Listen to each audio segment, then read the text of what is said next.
I had just arrived home on Friday and was eagerly anticipating the weekend. My wife greeted me differently, not with her usual smile and peck, but appearing fidgety and determined about something. It seemed like something was off. I greeted her and inquired about the kids, expressing that it was Friday and they should be home. She informed me that the kids were with Mom until Monday and expressed an urgency in her voice, saying she needed to talk to me. She mentioned having something to tell me, acknowledging that it might be tough for me to grasp. She assured me it wasn't something negative, but might be challenging to understand initially. She asked me to try to understand if I loved her. I agreed to try to understand, and she thanked me, stating that it was something that had been on her mind for a long time and might sound silly or strange at first. She then revealed her desire to be fornicatory with others, and despite my initial laughter, she conveyed seriousness. I questioned if she was divorcing me, but she reassured me that she loved me and would never leave me. She emphasized that this was something she felt she needed to do. As she explained her desire to explore beyond our marriage, anger replaced my initial shock. I expressed my lack of understanding and disagreement with such a decision. She insisted that she was going to do it whether I liked it or not, clarifying that she had never cheated on me and had no intention of doing so. She assured me that she had promised to take precautions and not deny me anything in our bed. However, I wasn't fully present in the conversation, and she noticed my mind was wandering. She emphasized that this had nothing to do with us and made it clear that it was a personal need she felt compelled to fulfill. Despite her pleas, I remained motionless and unresponsive. I just sat there staring, appearing to be all but catatonic.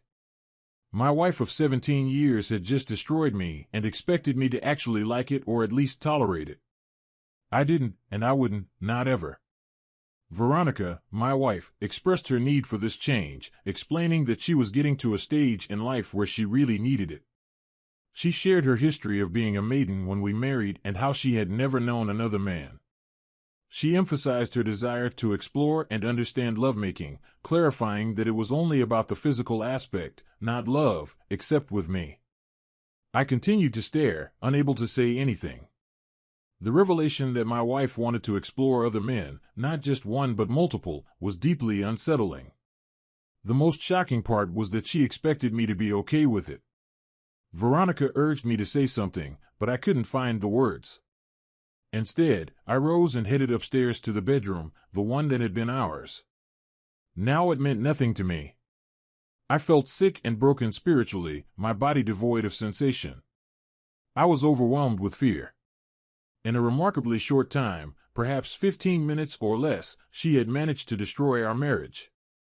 I sat on the bed contemplating, or rather attempting to contemplate. I knew I had to leave the house and distance myself from my wife, a wife who was on the brink of betraying me, and she was determined to proceed regardless of my feelings. I had been an avid marathon runner in college. Running or taking long walks always helped me clear my thoughts. I decided to walk for a long distance. I changed out of my suit and into comfortable jeans, a Henley shirt, and my $200 running shoes. Grabbing my wallet, a cap, and sunglasses, I descended the stairs. Veronica remained seated in the same spot where she had disclosed her intentions to explore closeness encounters with other men. I paused for a moment, gazing at her once again. She felt like a stranger to me. Glancing back at her, my hand on the doorknob, I asked, "Who are you?" I turned and exited, slamming the door shut behind me. As I briskly moved forward, her words were drowned out as I shut the door forcefully. I was already past the neighbor's house when she called for me to return and talk. She caught up, running alongside me until she ran out of breath. She continued to plead, expressing that we needed to talk and that she loved me. She assured me that she wasn't doing this to hurt me and emphasized that there was still an us. She professed her love and pleaded for me to come back. She eventually gave up. I think she collapsed on the sidewalk, but I didn't glance back to confirm. I couldn't bear to look at her. She couldn't keep up with the pace I was setting. I could still complete a marathon in under 3 hours without breaking a sweat. Soon I was 2 blocks away, and she was nowhere in sight. Turning the corner, I accelerated, going into overdrive as I called it. I was cruising. I could maintain this pace indefinitely, and perhaps I would. We had met in college. She was distributing cups of water to participants in a 10K event. I had won that race. Later, I joked with her that I had won because I was racing to find her before she slipped away. I caught her just in time before she disappeared into the crowd of spectators. We hit it off instantly. She worked as a secretary to the dean of the business school despite not finishing college. She had secured a significant job due to her meticulous attention to detail and adeptness with written communication. I was a graduate student at the time, studying electronics and computer science. We dated for 6 months before becoming fornicatory, and it was incredible. Despite being a maiden, she was exceptionally skilled in matters of closeness, and she thoroughly enjoyed it. At the time, it didn't occur to me, but she was naturally enthusiastic. There were signs, she just never fully embraced it. We married months after my graduation and 14 months after we first met. I was 26, and Ronnie was a year older at 27. Yes, I'll repeat it, she was still a maiden at 27. Callie and John Jr. arrived in the 9th and 10th years of our marriage, respectively, and we thrived. Ronnie continued as the dean's secretary, and I worked as a computer systems engineer for Peters Limited, a company involved in cutting-edge military research and development. My boss and the owner of Peters Limited was Bill Schuler, a 60-ish bachelor with an almost manic work ethic. Bill and I were not just boss and employee, we were close friends. Veronica and I had been married for about 17 years now, which I had believed to be wonderful. However, evidently, Veronica thought differently. Over the past few months, Ronnie had become somewhat distant, occasionally short-tempered with me, and less frequently with the children. This had led to a couple of heated arguments. While being short with me was one thing, I couldn't tolerate it when it came to the children. I considered that she might be going through menopause. I wasn't well versed in female biology, but I was aware of some things. I had intended to look into it more, but I never got around to it. Now, as I walked, I wished I had. Veronica explained to Roberta that she didn't know where Bobby, her brother, was. She mentioned that he had left the house around 5 p.m. on Friday and hadn't been seen since, expressing her worry and frantic state. Veronica sought guidance from Roberta, expressing concern about Bobby's whereabouts and asking for help. Roberta Mason could have been my wife's twin, and they had more than once been mistaken for sisters. Both had flowing red hair, curvaceous figures, and adorable freckles. Roberta was maybe an inch taller than Ronnie at 5 feet 7 inches, but otherwise, they were near clones of each other. However, Bobby had a different personality. She was tough-minded, slow to speak, and less inclined to do so. Still single at age 40, no, she wasn't gay, but she preferred being independent.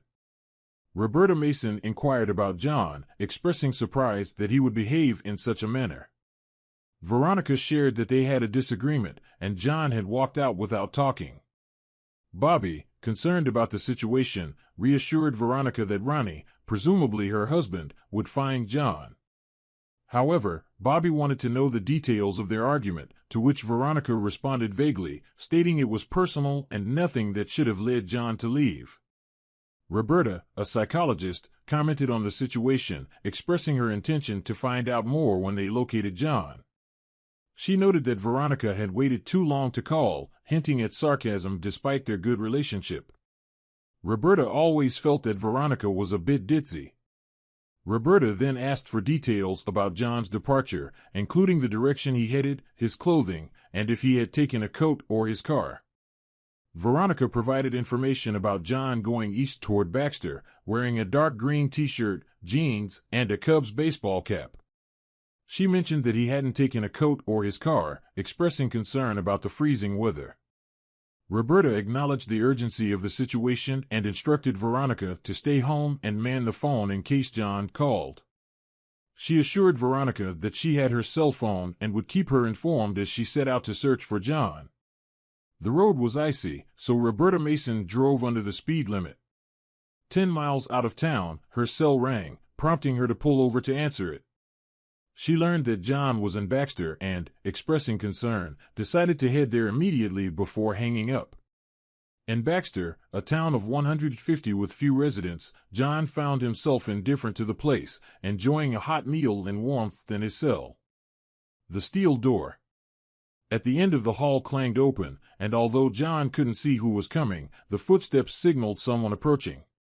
As the only prisoner, it had to be him. Upon arrival, Roberta questioned John, asking if he was proud of himself. He inquired if Veronica had called her, and Roberta confirmed, revealing that she had already been on the road looking for him. She expressed concern about his actions, pointing out that he had little ones and a worried wife at home. John sarcastically remarked that the kids might be worried, but Veronica wouldn't be. Roberta acknowledged that Veronica hadn't provided much detail, only mentioning a tiff and John leaving. John explained the disagreement, revealing Veronica's intention to be fornicatory with other men whether he liked it or not. Roberta's face remained composed as John elaborated on Veronica's plans. The guard sympathetically opened John's cell door, and they walked toward the front receiving area. John was informed that he had been bailed out but needed to return by Friday to plead. The jailer advised him to pay the fine and settle the damages for the bar fight, which involved broken chairs, a damaged table, and a broken mirror. John agreed, acknowledging the logic of the advice. During the 2-hour-plus drive back, Roberta questioned John about the bar fight. After he shared his story, she remained silent for some time and then began her analysis. As John's sister, she considered herself his patient and insisted on helping him, noting that women go through changes men can't understand, attributing it to hormonal factors that can induce fear and insecurity. I conveyed to Bobby that I wasn't naive, emphasizing that other women don't engage with other men to improve their situations. I spoke with conviction, asserting my position.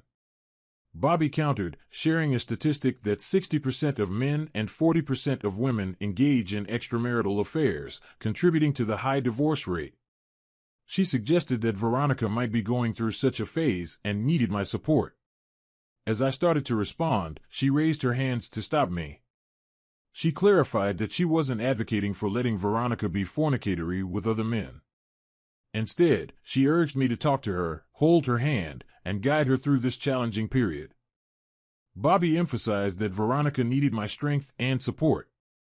I expressed my willingness to do anything to help Veronica, with the condition that if she allowed another man to be fornicatory with her, our relationship would be over without any exceptions. I made it clear that if she disrespected me in that way, I would do my best to bring consequences to both her and her lover or lovers. Bobby fell silent again, and I felt uneasy, perceiving her thoughtfulness as judgment. The conversation then shifted to lighter topics. Observing my accomplishment of walking 100 miles in 2 days, Bobby acknowledged it. I downplayed it, saying it was something I could do and needed the time for introspection, dismissing it as nothing significant.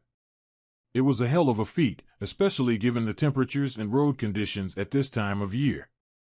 "What were you thinking?" she said.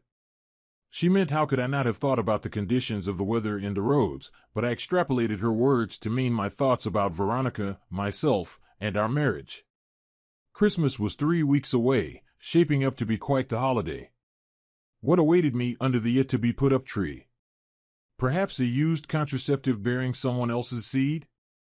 I felt furious and couldn't bring myself to go home just yet. I instructed Bobby to drop me at Peter's, explaining that it was Sunday and I needed to be alone for a while.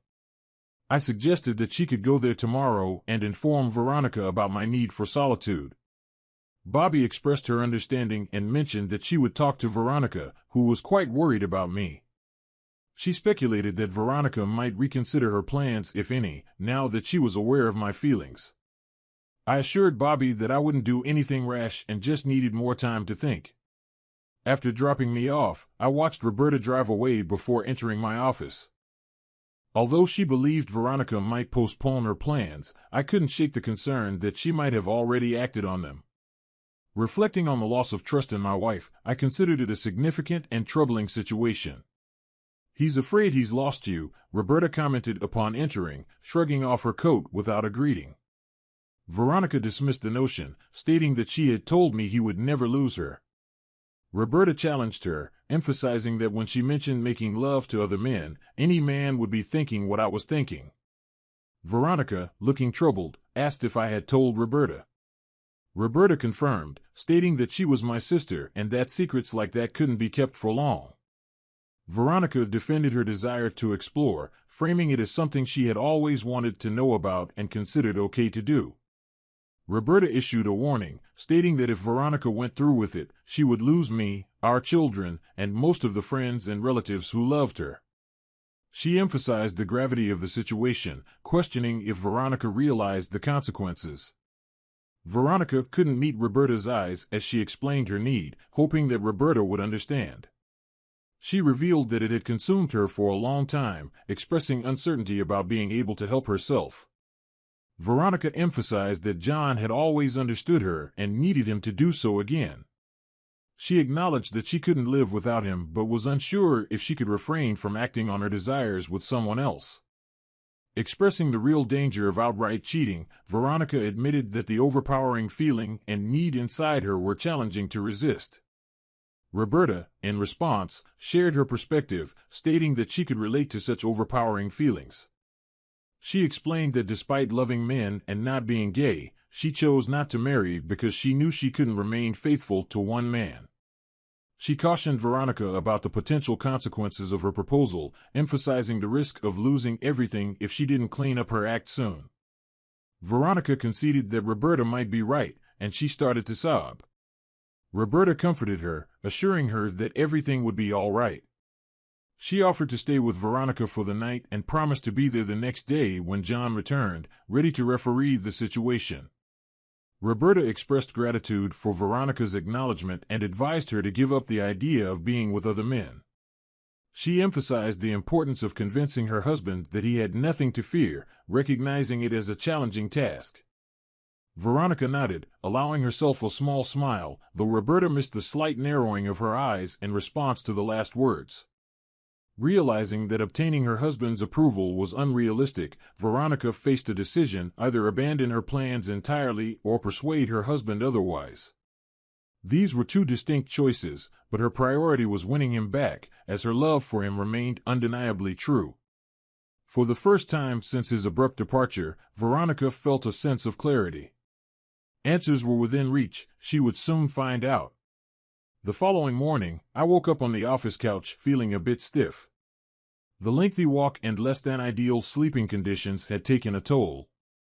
While accustomed to marathon distances, for time, military-style endurance walks were a rarity for me, especially in the last decade. Yet I was somewhat proud that I hadn't lost my touch, not yet. I parked in front of the house a little after 10 a.m., knowing Callie and John Jr. would be at school. Veronica opened the door, embracing me tightly. Her relief at my return was palpable.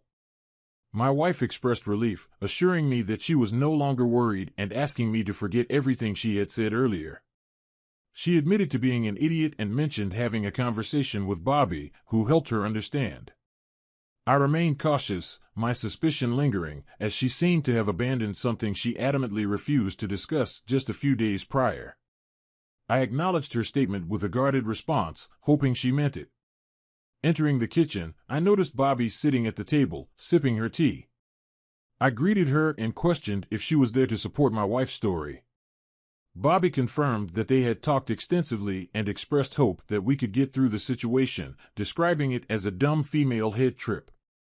Despite the reassurances, something felt off, and I found myself in quite a predicament.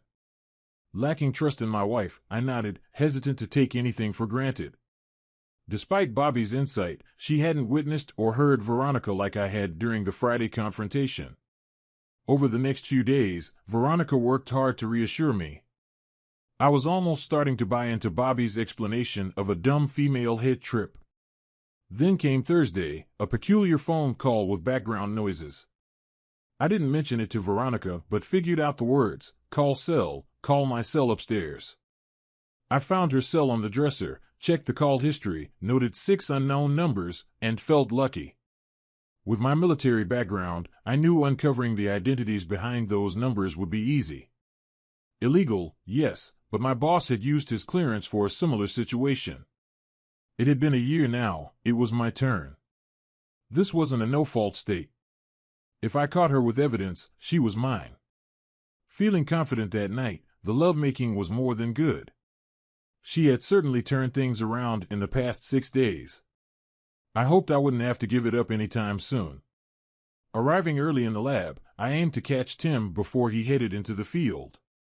Tim, our systems installer and field techie, shared a camaraderie with me, fueled by numerous brews as we cheered for our alma mater, Ohio State. I called out to Tim as he passed by, asking if he had a minute. He halted on his way out and agreed to come into my office when I mentioned having a problem and needing his help. In my office, Tim settled into a chair, and I took a seat beside him. I brought up the incident from last year when Mr. Peters had him do some snooping. Tim became suddenly attentive, expressing concern about my involvement in a similar matter. I explained that I had reasons to be concerned and asked if he could assist me. Tim agreed to help but warned of the risks, emphasizing that I should be certain. I nodded and assured him that if I had anything, I would contact him, requesting that he not discuss it even with me. He agreed, suggesting that I do some spot checking over the next month and then get back to him. I handed him some phone numbers pulled from my wife's cell, admitting that I didn't know them and that it might be nothing, but it could also be significant. Tim acknowledged that it was a good place to start and noted that it wasn't illegal if my name was on the account, which I confirmed. Reflecting on my wife's actions, I recognized that she had underestimated my tech savviness and connections in the field. If she intended to cheat, her chances of escaping were slim unless she could completely allay my suspicions.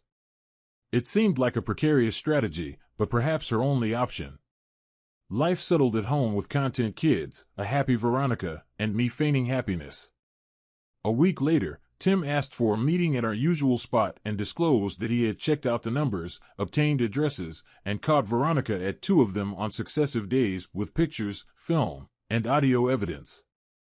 I was informed that my wife was definitely cheating on me, to which I responded nonchalantly, requesting more evidence, especially additional film, as I had plans to take her down along with her lovers. Tim expressed concern, suggesting that Veronica might be running some kind of sting, but I assured him that I wouldn't be using the gathered evidence in court and had another purpose in mind. Tim, enjoying the espionage aspect, agreed to get more evidence. After 3 weeks, armed with extensive information about the individuals involved, I marveled at the depth of Tim's investigation. It was now a matter of choosing the right time in battleground. I needed to speak with Bobby, and together we watched the gathered evidence in her office. My sister expressed disbelief and irritation, acknowledging that Veronica had even fooled her. Reflecting on the situation, I shared my frustration about feeling deceived and getting sloppy seconds at times. Bobby advised against seeking revenge, emphasizing that it would only eat at me in the aftermath, and our kids would eventually make judgments about both of us. Despite mental torment, I acknowledged her wisdom and decided overt revenge against Veronica was off the table. However, I contemplated retaliating against her lovers, believing that if executed properly, it would make her incredibly unpopular in no time. As it turned out, she had 5 lovers, not 6. The additional number I obtained was a wrong dial to her cell. 4 of her liaisons were married, all with underage children. 2 were individuals whose careers I could significantly jeopardize with minimal effort, one a state politician, the other a priest. Veronica had ventured into deep trouble. The influence of a woman's closeness drive had undeniably corrupted her. My sister's choice to remain single for so long suddenly made sense. Veronica would have been better off doing the same. My primary concern was for the children of the cheaters and, of course, my own. Mine would stay with me, there would be no compromise. While Veronica would have open-ended visitation, no boyfriends would be allowed near them. Otherwise, I would grant her the house but claim everything else, relocating myself and the children to a lovely 3-bedroom condo near their new elementary school. It was time for war. A tech-savvy friend blurred my wife's face in 5 damning videos and crafted copies for the wives and significant others of the 5 individuals. 2 additional copies were sent to a carefully chosen TV station to expose the priest.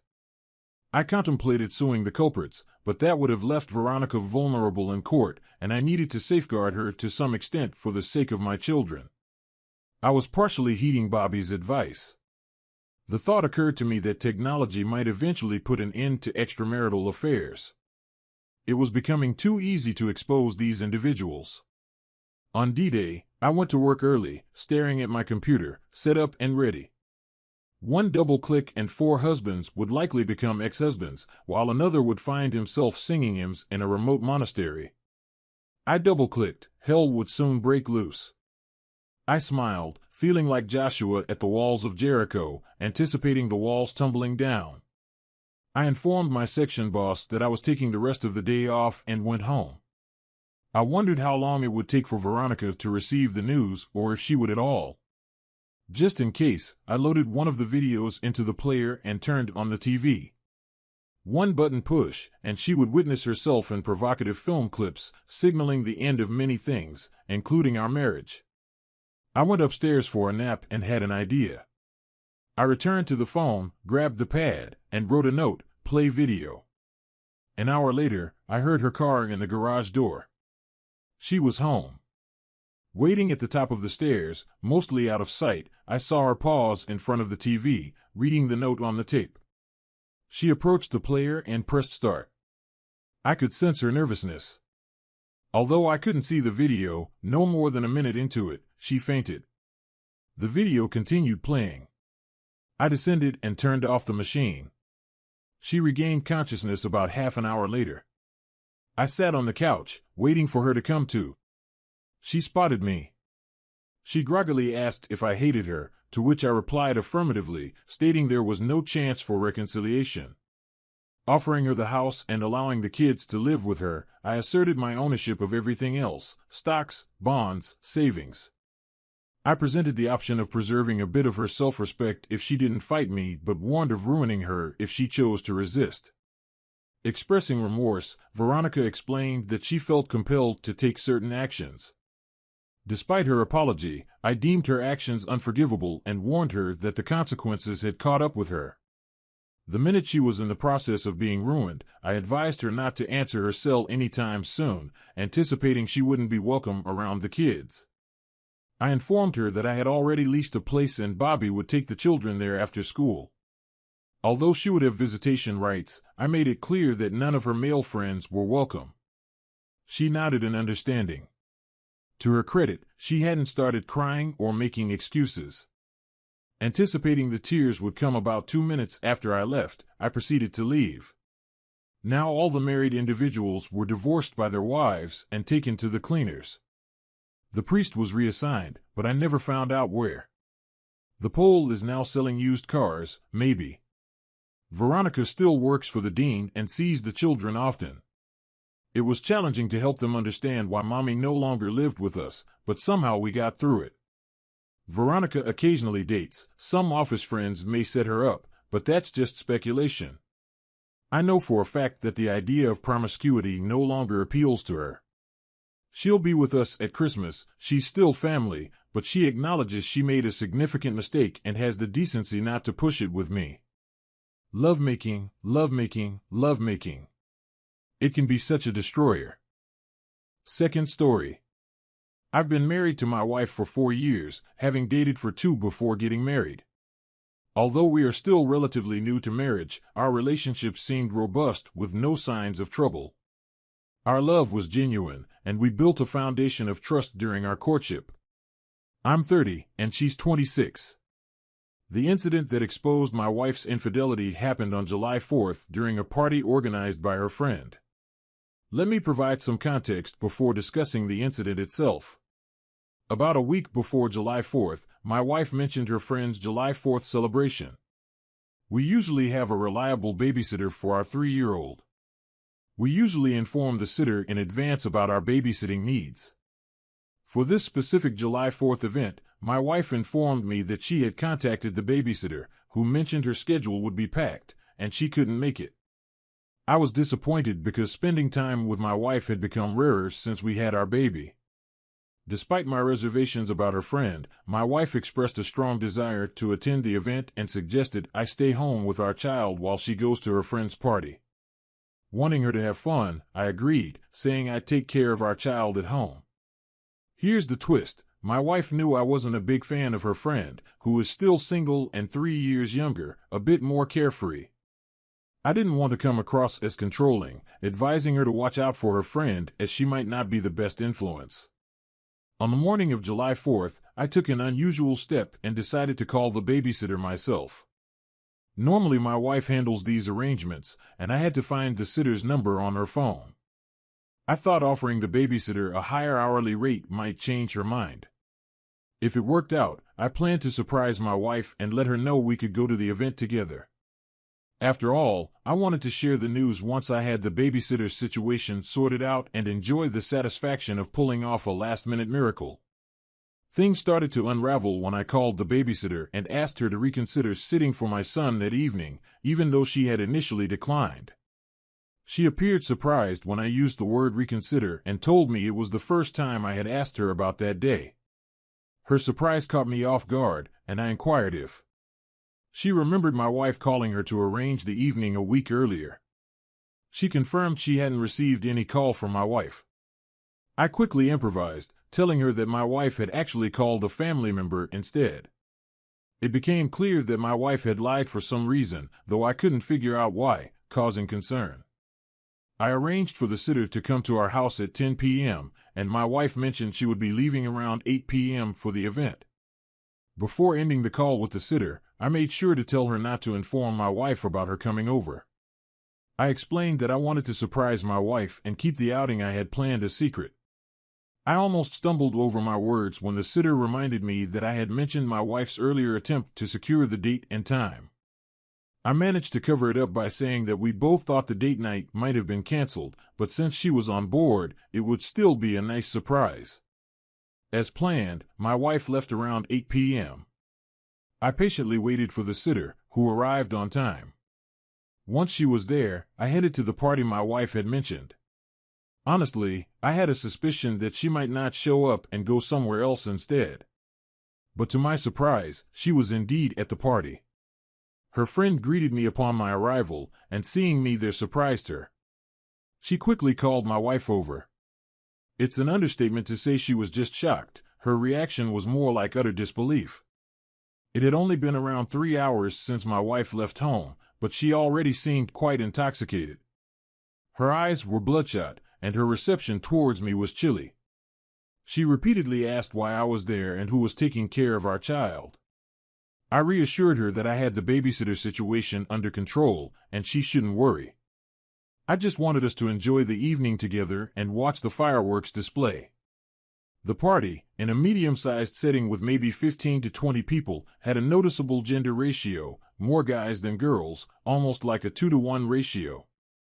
We managed to move past the awkward initial interaction, but that still didn't explain why my wife had been deceptive about the outing.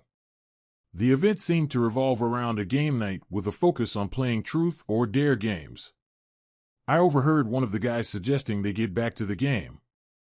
I decided it was time to catch up on what I had missed and joined a friendly group of guys, the ones quite talkative due to the flowing drinks or their outgoing personalities. Amidst the gathering, my wife's behavior became agitated and uneasy, and she expressed her desire to leave and go home. Her sudden request to leave raised a red flag for me, suggesting that she was definitely hiding something. I assured her we could head home, but I asked for a moment to try some drink since I had just arrived. I headed to the kitchen and struck up a conversation with one of the guys there. After introducing myself to a random guy, I inquired if he was enjoying the party. He introduced himself as well and confirmed that he was indeed having a good time. I told him I was interested in making a move on one of the girls at the party, but I wasn't sure who was available. I began pointing to the different girls one by one, and he helped me identify who was already in a relationship and who seemed open to approach. Using this approach, I eventually pointed to my wife without revealing her identity to the stranger. I then asked him what he thought about her. He mentioned that my wife was attractive, but he warned me that she was off limits because she arrived with a guy he knew as a friend. I pretended to be interested and asked him to share more details about this guy. The stranger went on to give me information about my wife's affair partner, explaining that they had met at a concert and had been involved with each other fornicatorly since then. This revelation really hit me hard. The timeline of when my wife attended the concert and met this guy matched up perfectly. This struck a chord because I was also present at that very same concert. What bothered me was the fact that I was with her most of the time during the event, except when she wanted to get some snacks and insisted on going alone. I recall that it took her an unusually long time to return with her snacks, but I brushed it off, assuming there was a long line or she needed to use the restroom. This incident occurred about a month ago, and since then, she has been frequently leaving the house and even had a trip out of town. This new revelation left me questioning everything. The stranger was boasting about my wife as if she were some kind of prize he had won for his friend. He kept on talking, sharing a few more details. He explained that he had come to the party to pursue my wife's friend. When he described her as a free spirit, I wasn't sure if my reaction was noticeable, but I couldn't fake it anymore. Just then, my wife's friend joined the conversation, possibly realizing that my questions were leading to the truth about my wife's affair. However, it was too late, and I could tell that she was also part of the deception. I excused myself from the conversation but asked my wife's friend about my wife's whereabouts. She suggested checking the patio, and that's where I found my wife talking to the guy. It seemed like they were either having a heated discussion or she was trying to convince him of something. I approached them and introduced myself to the man who was involved with my wife. But before I could say anything to him, my wife hastily pulled me away, insisting that we should leave the party. I swatted her hand away with anger and told her she could leave because I wanted to have a talk with the man. I confronted him directly, introducing myself as her husband. I asked him straightforwardly if he knew my wife was married before getting involved with her. Considering I had already discovered the truth about their relationship, I have a somewhat imposing presence that I use to my advantage in confrontations. Honestly, I wasn't looking to fight him if he genuinely didn't know she was married. My little show of subtle aggression was meant to let my wife know that I had uncovered her infidelity and to unsettle the guy a bit. I repeated my question to him, making it clear that I didn't want to ruin the party by starting a brawl, but I needed to know if he was aware of my wife's marital status before getting involved with her. My wife was getting anxious and tried to hold me back while apologizing. The guy, seeing the bottle in my hand and realizing he was cornered on the patio with no support, fell for my act and started apologizing as well. He mentioned that he didn't intend to cause any trouble and that he had only started talking to my wife without knowing she was married. I inquired about the number of times they had been together, and he gave a response. I simply wished him a good night and walked away. I hopped in my car and drove back home. I told my wife that I wanted a divorce. I checked into a hotel where I'm writing down my story as a form of self-therapy. I'm feeling lost about what steps to take. This is my first experience with divorce, and I'm completely unfamiliar with co-parenting since I didn't grow up in a household like that. What I do know is that I can't bear the thought of seeing that woman, and this incident is making me physically sick.